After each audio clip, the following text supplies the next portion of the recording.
তো এই পরিস্থিতিতে এ পর্যায়ে সম্মানিত সাংবাদিক বন্ধুদের সামনে বক্তব্য রাখছেন বাংলাদেশ জামাত ইসলামের সম্মানিত আমির ডাক্তার শফিকুর রহমান। এখানে উপস্থিত আছেন বাংলাদেশ খেলাফত মজলিসের সম্মানিত আমির জনাব মাওলানা মামুনুল হক, এনসিপির সম্মানিত আহ্বায়ক জনাব নাহিদ ইসলাম সহ আমাদের অন্যান্য শীর্ষ নেতৃবৃন্দ এখানে উপস্থিত আছেন। এ পর্যায়ে আপনাদের সামনে বক্তব্য রাখছেন বাংলাদেশ জামাত ইসলামের সম্মানিত আমির ডাক্তার শফিকুর রহমান। আসসালামু আলাইকুম রহমতুল্লাহ। সবাইকে মধ্যরাতের শুভেচ্ছা। কেমন আছেন সবাই? আলহামদুলিল্লাহ। আমরা আপনাদের মাধ্যমে প্রিয় দেশবাসীকে প্রথমে ধন্যবাদ জানাই যে দীর্ঘদিন পরে দেশের মানুষ দুইটা নির্বাচনে একই দিনে অংশগ্রহণ করেছে, একটি গণভোট আর একটা সরকার গঠনের জন্য ভোট।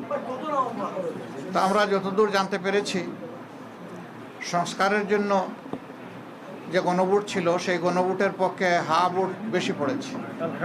এই জন্য আমরা দেশবাসীকে আন্তরিক মোবারকবাদ জানাই। যদিও অফিসিয়ালি এটা ডিক্লেয়ার করা হয় নাই, শেষ পর্যন্ত কি হয় সেটা আমরা দেখার অপেক্ষায় আছি।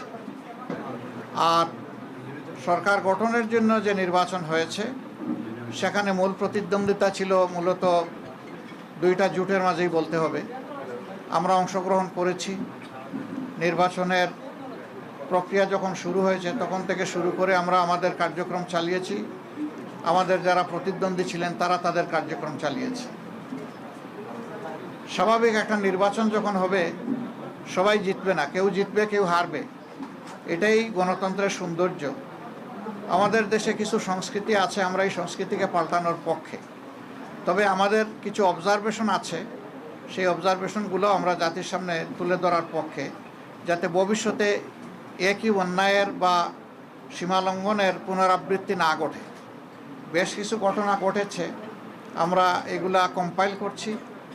আমরা আমাদের পরিসরে আবার বসবো। আজকে তো এই পরিসরে আমাদের বিস্তারিত আলোচনার সুযোগ ছিল না, কারণ এখন পর্যন্ত বেশ কিছু আসনে আমাদের জানা মতো আমরা এগিয়ে আছি এবং গণনাও কমপ্লিট।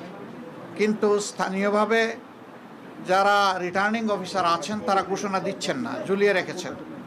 তা আমরা বুঝতে পারছি না এটা কেন। মাঝখানে আবার ওয়েবসাইটে হঠাৎ করে দেখা গেল যে কে কতটা আসন পেয়েছে সেইটা দেওয়া হলো, মাঝখান থেকে উদাও হয়ে গেল, আবার নাই। আমাদের লোকদেরকে বসিয়ে রাখা হলো দীর্ঘ সময়। এই একটু আগে ওনারা একদম প্রথম পর্যায়ে 10টা 12টা কেন্দ্রের যে ফলাফল সেগুলা ঘোষণা করা শুরু করেছে, সেটা আবার বেসরকারি। তা আমরা সব মিলেই এখন আপনাদের সামনে পূর্ণাঙ্গ কোনো বক্তব্য দিতে পারছি না বলে আমরা দুঃখিত। আমরা দিব ইনশাল্লাহ। আমরা আবার বসবো, আমাদের মধ্যে আমরা এগুলা নিয়ে বিশ্লেষণ করব। আমাদেরও কোনো ত্রুটি ঘাটতি থাকে সেটাও আমরা দেখব। আবার যদি সামগ্রিক কোনো বড় ত্রুটি ঘাটতি হয় তাকে সেটাও আমরা আনবো। আমরা আগেই বলেছি ছোটোখাটো কোনো বিষয় নিয়ে আমরা টানাটানি করব না এবং পুরানা রাজনীতির সংস্কৃতিতে আমরা ফিরে যেতে চাই না। আমরা ইতিবাচক ধারার রাজনীতি করতে চাই। রাজনীতি যদি দেশের মানুষের জন্য হয় তাহলে যারা রাজনীতি করবেন তাদেরকে এই কথা মেনে নিতে হবে যে পাশ করার গ্যারান্টি নিয়ে কোনো নির্বাচনও হয় না, কোনো রাজনীতি হয় না। আপনি যাবেন মানুষের কাছে আপনার বক্তব্য নিয়ে, মানুষ যেভাবে গ্রহণ করবে, যতটুকু গ্রহণ করবে তাকে আপনার অভিনন্দন জানানো উচিত। আমরা দেশবাসীকে যতটুকুই তারা আমাদেরকে সহযোগিতা করেছেন এর জন্য আমরা গভীর কৃতজ্ঞতা এবং অভিনন্দন জানাই। আর আমরা আশা করছি যে খুব দ্রুতই সরকার তার অফিসিয়াল রেজাল্ট পাবলিশ করার সাথে সাথে আমরা আবার আপনাদেরকে কষ্ট দেব। তখন আমরা আমাদের চূড়ান্ত দৃষ্টিভঙ্গি জাতিকেও জানিয়ে দেব, আপনাদেরকেও জানিয়ে দেব। তবে আপনারা আশ্বস্ত থাকতে পারেন যে আমাদের দৃষ্টিভঙ্গি হবে ইতিবাচক ধারার রাজনীতি, কল্যাণ ধারার রাজনীতি, মানুষের জন্য রাজনীতি, দলের জন্য রাজনীতি নয়। আমরা বিরোধিতার জন্য বিরোধিতা, ওই রাজনীতি আমরা করব না। আমরা কোরআনের একটা মূলনীতি আছে, তাওয়ানু আলাল বিররি ওয়াত তাকওয়া ওয়ালা তাওয়ানু আলাল ইসমি ওয়াল উদওয়ান, যে তোমরা ভালো কাজে সহযোগিতা করো, আর কাজটা যদি মন্দ হয়, অকল্যাণকর হয়, তাহলে তোমরা তার বিরোধিতা করো অথবা তোমরা সহযোগিতা থেকে বিরত থাকো। আমাদের মূলনীতি মূলত ওটাই হবে, ভালো কাজে সহযোগিতা থাকবে, মন্দ কাজ যেটা সেটা স্বাভাবিকভাবেই জনগণের অধিকার রক্ষার জন্য আমাদেরকে কথা বলতে হবে। আর আমরা আশা করছি যে বিস্তারিত খুঁটিনাটি বিষয়গুলো আমরা কালকের মধ্যে বা পরশু দিনের মধ্যে হয়তো বা পেয়ে যাব।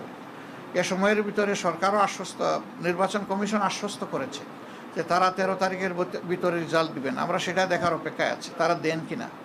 যদি দিয়ে থাকেন ভালো, না দিয়ে থাকলে আমরা সঙ্গত সীমা পর্যন্ত অপেক্ষা করব। কিন্তু এই যে কিছু আসনে ইঁদুর বিড়াল খেলা, এমনকি ঢাকা 8 আসন এখনও ঝুলে থাকবে কেন, সেখানে কি হচ্ছে এটা আপনারা সাংবাদিকরা জানেন। এই বিষয়গুলো কিন্তু সুস্থ দ্বারা রাজনীতির পরিচয় বহন করে না, এগুলো অসুস্থ দ্বারা রাজনীতি। তো সেই বিষয়গুলো আমরা বিবেচনায় নিব, জাতিকে আমরা যতটুকু জানানো দরকার মনে করব জানাবো, যাতে ভবিষ্যতে একই মন্দ কাজের চর্চা অথবা ধারাবাহিকতা না থাকে।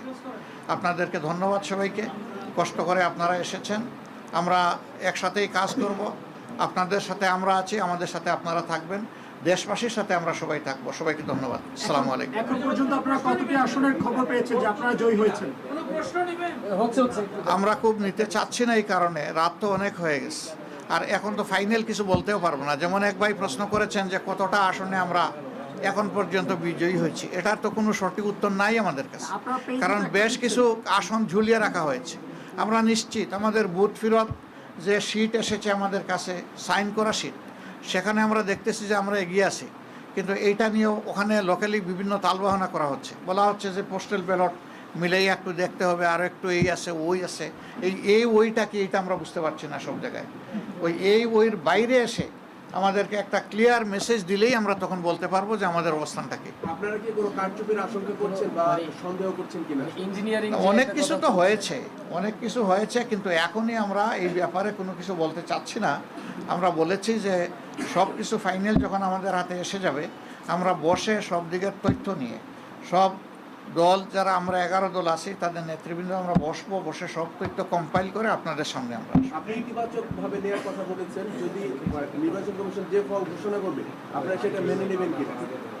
আপনি আমার ইতিবাচক দ্বারা রাজনীতি থেকে যে মেসেজ নিতে চান সেটাই আমাদের মেসেজ।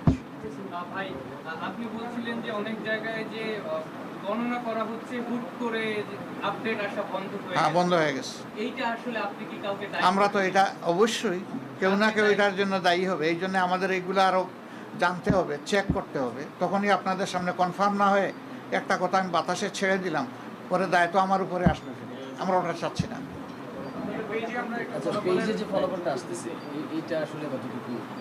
কোন পেজে? জামাত ইসলামের অফিসিয়াল ফেসবুক পেজ। এইটা আমরা যা পেয়েছি তা বলতেছি। এখন এইটা তার ভিত্তিতে ফলাফল এটা চূড়ান্ত এটা বলা যাবে না, এটা জাস্ট একটা আপডেট, আর কিছু না। নাহিদ ভাইয়ের ব্যাপারে কি কোনো আপডেট এসেছে? যদিও কার? নাহিদ ভাইয়ের ব্যাপারে আসিফ মাহমুদ সজীব অলরেডি তার ফেসবুকে পোস্ট করেছেন যে উনি বিজয়ী হয়েছেন, বাট অফিশিয়ালি কোনো অফিসিয়াল তো কারোটাই আসে না, না, বেসরকারি। অফিসিয়াল ফলাফল তো এখনো ঘোষণা করা হয়নি। এখন রিটার্নিং অফিসাররা যেটা করতেছেন এটা কিন্তু অফিসিয়াল না, অফিসিয়াল হবে যখন গেজেট আকারে প্রকাশ হবে। এখন যেটা এটা জাস্ট নন অফিসিয়াল প্রাইমারি রেজাল্ট, কিন্তু এটাই শেষ পর্যন্ত অফিসিয়াল হয়। তো সেটা হয়েছে কি কেন্দ্র থেকে যে তথ্য আসছে সেই অনুযায়ী আমরা বলেছি।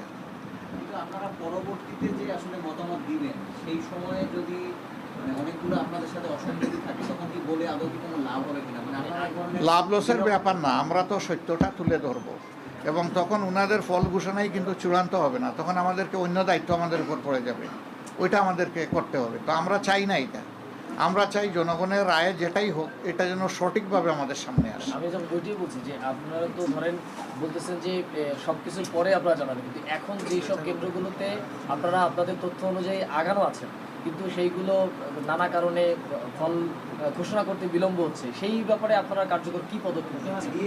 ঘোষণা দিয়ে দিলে তো আসলে না, আমরা তো তাদের সাথে যোগাযোগ রাখছি, সংশ্লিষ্ট লেভেলে রিটার্নিং অফিসার যারা ওখানে আমাদের লোকরা বসা আছে, যে আপনি রেজাল্ট দিবেন না কেন, রেজাল্টের শিট আপনার হাতে এসে গেছে, আপনি কেন এটা পেন্ডিং রাখবেন? তো এই জিনিসটাই তো বলছিলাম যে ওই চলতেছে, ওইটা আমরা সমাধান চাই, এটা সমাধানের পরে ইনশাল্লাহ আমরা দেখব। থ্যাংক ইউ সবাইকে। কিছু বলবেন মামুন ভাই? এখানে আমাদের বাংলাদেশ খেলাফত মজলিসের আমিরে মজলিস জনাব আল্লামা মামুনুল হক সাহেব আছেন, তারপরে জাকবার ভাইস প্রেসিডেন্ট আছেন, এনসিপির আহ্বায়ক নাহিদ ইসলাম আছেন, তারপরে এখানে লেবার পার্টির চেয়ারম্যান মুস্তাফিজুর রহমান ইরান আছেন, আর কি কেউ আছেন? আচ্ছা, আমরা বাকিরা সবাই আছি। তো সবাইকে ধন্যবাদ, আসসালামু আলাইকুম। ইনশাল্লাহ আমাদের মুখে হাসি দেখবেন, আপনাদের মুখেও যেন হাসি থাকে ইনশাল্লাহ। আমরা আমরা জানবেন, আপনাদেরকে জানাবো, প্রশ্ন আমরা দিব জেগে আমরা। আছি আপনাদের জন্য। ইনশাআল্লাহ, ফি আমানিল্লাহ, আসসালামু আলাইকুম। দেশের জন্য আছি আজকে না না, আজকে রাত্রে আর কিছু হবে না। আজকে রাত্রের জন্য আপনাদেরও ছুটি, আমাদেরও ছুটি। আমরা অফিস তো আমাদের ছুটি দেয় না, সারা রাত আমরা এখানে আপনাদের পাহারা দেবো ইনশাআল্লাহ। ভাই আজকে রাতে আর কোনো ব্রিফিং করবেন না? না এইটাই শেষ, তাইলে তো আমরা বাড়ি যেতে পারি।